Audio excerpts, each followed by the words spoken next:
kewajiban untuk menghindar dan bebas dari tuntutan hukum atau konsekuensi atas kekerasan yang digunakan untuk melawan. Di sini saya akan menjelaskan manfaat dari doktrin Kastil. Di sini ada 4 manfaat. Yang pertama yaitu pemberdayaan pemilik rumah. Maksudnya doktrin ini memberikan rasa aman dan keamanan bagi pemilik rumah, mengetahui bahwa mereka memiliki hak untuk membela diri dan properti mereka tanpa kewajiban untuk mundur jika mereka terasa terancam.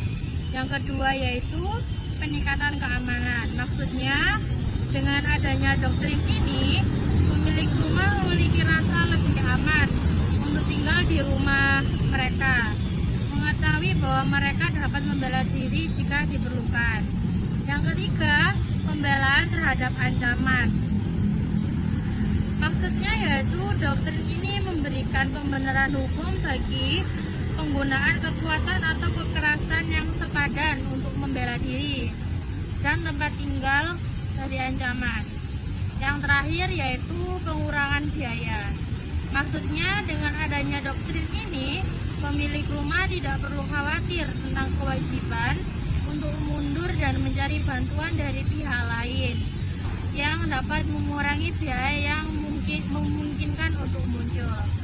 Yang selanjutnya yaitu tujuan yang akan dijelaskan oleh teman saya. Tujuan doktrin Kastil yaitu ada 4. Yang pertama, membela diri dan tempat tinggal. Tujuan utama doktrin ini adalah untuk melindungi nyawa dan properti pemilik rumah dari ancaman atau bahaya. Yang kedua, memberikan rasa aman.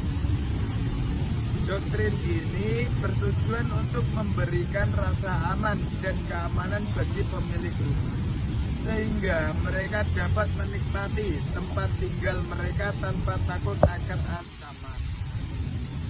Yang ketiga, mempermudah pembelaan diri.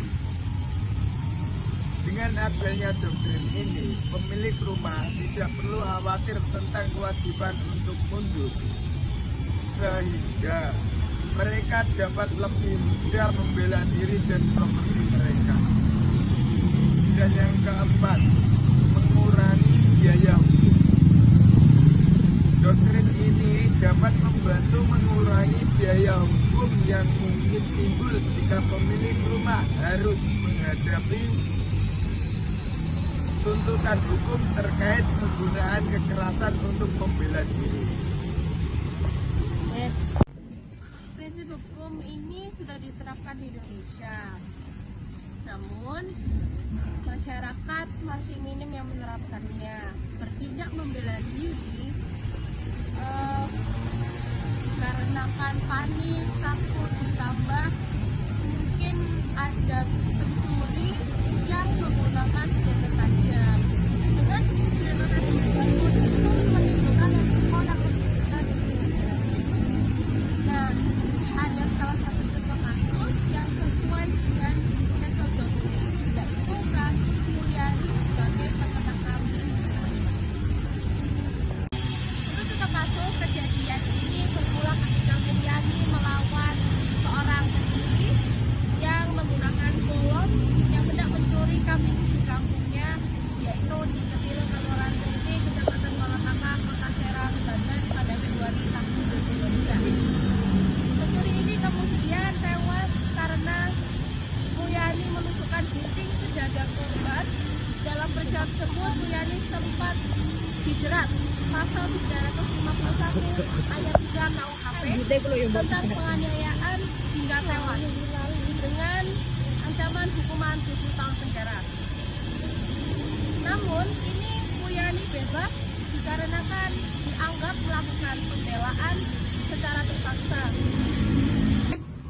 Di Indonesia penerapan prinsip seperti doktrin Kastil akan sangat kontroversial dan kemungkinan menurut kelompok kami kurang efektif karena alasan berikut.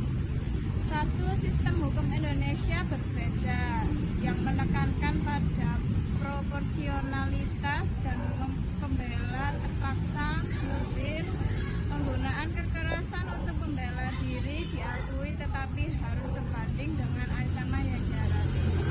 Yang kedua, budaya dan norma sosial. Masyarakat Indonesia cenderung menjunjung tinggi nilai musyawarah dan penyelesaian damai.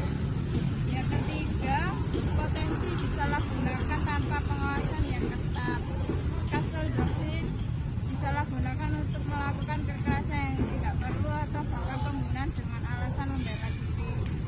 4. Penegakan hukum. Penegakan hukum di Indonesia masih menghadapi tantangan seperti korupsi, kurang profesionalisme aparat, dan ikonsisten penafsiran hukum.